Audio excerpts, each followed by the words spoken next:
Igitondo cyiza kuri mwese muba mukomeje gukurikirana ibikorwa bya Fly TV Rwanda umunsi ku wundi, kandi mwese muba mukomeje kudusharinga, mukomeze kugubwa neza.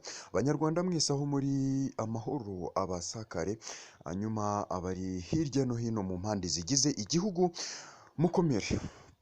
Uyu munsi rero Fly TV Rwanda cyangwa se muri iki gitondo tuzanwe n'inkuru mbi ibabaje itugezeho muri aya masaha mw'abantu mwe, inkuru iteye agahinda, inkuru yateye abanyarwanda batari bakeya bamaze kubimenya agahinda gakomeye, urujijo.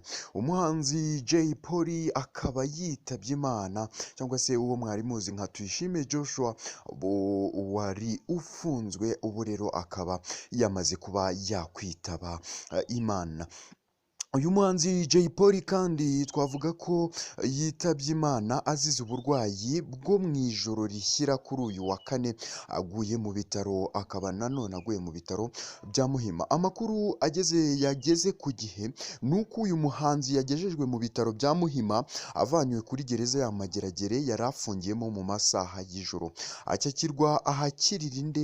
akakirirwa ndetse ahakirirwa indembe, ahita yitaba Imana. Mu masaha y'igitondo cyo kuri uyu wa kane nibwo inkuru y'urupfu rwe yatangiye gukwirakwira ku mbuga nkoranyambaga. Gusa urwego rw'igihugu rushinzwe imfungwa n'abagororwa rubifite mu nshingano ntirwagira icyo rubitangazaho. Icyateye urupfu ntikiramenyekana, gusa amakuru yizewe agera kuri Fly TV Rwanda nuko we n'abandi bagororwa batatu b'inshuti ze hari ibinyobwa by'inkorano banywereye muri gereza, hanyuma bikabagiraho ingaruka. Abandi babinyoye bo barakize, ariko we bikomeza kumugiraho ingaruka mw'abanyarwanda mwe, ku buryo yakomeje gutaka mu nda, akajyanwa no kwa muganga ataka cyane, bikamuviramo kwitaba Imana. Bamwe rero mu bantu baba hafi mu muryango w'uyu muhanzi babwiye igihe ko uyu musore wari muri gereza kuva muri Mata uyu mwaka yarwaye bitunguranye, akaza kuba yagezwa ku bitaro bya Muhima arembye, ku buryo yahise mw'abantu mwe yitaba Imana. Mukuru we Uwera Jean Maurice yemereye igihe ko murumuna we yitabye Imana, ati japolly yapfuye, ngo yaguye mu bitaro bya Muhima. Sinzi icyo yari arwaye kuko ku wa mbere twavuganye ari muzima.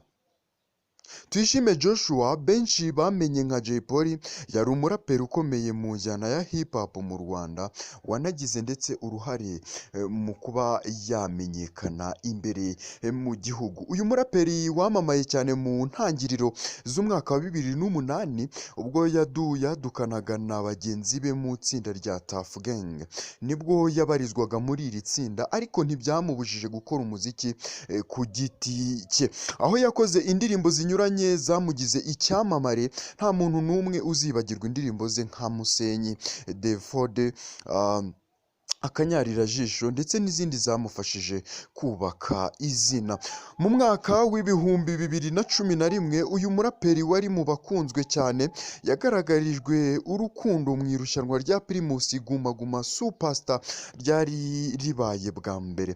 Kuva iki gihe ntabwo japolly kandi yongeye kuba yarekura igikundiro cye mu bakunzi b'umuziki. Yakomeje kugaragaza amashagaga mu muziki we ndetse no gukomera mu njyana ya hip hop mu Rwanda.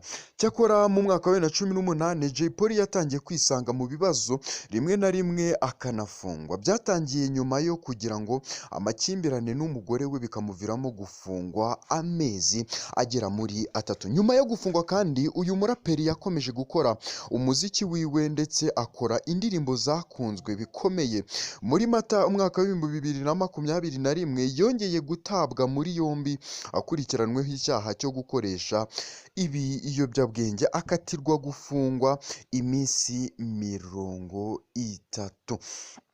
Ubu rero umuhanzi twakunze tutari bake, umuhanzi mwakunze mw'abanyarwanda mwe muri benshi, japolly Tuyishime Joshua akaba rero yitabye Imana mu gihe yari ategerejwe mu rukiko ku itariki 2 Ukuboza umwaka w'2021. Abanyarwanda, umuryango wa japolly ndetse n'abandi benshi hirya no hino aho muri mu mpande zitandukanye z'igihugu, nkomeze kugenda mbabwira nti kabisa mwihangane, ibi bintu bikomeje kubaho kandi twese niyo nzira yacu. Abanyarwanda mwihangane, abadiaspora mukunda japolly namwe mukomeze kwihangana. Umuryango wa japolly namwe Uwiteka kabisa abahe imbaraga zo kwihangana. Japolly tumwifurize iruhuko ridashira. Iyi ni Furaha TV Rwanda, ndabashimiye, Imana ibarinde.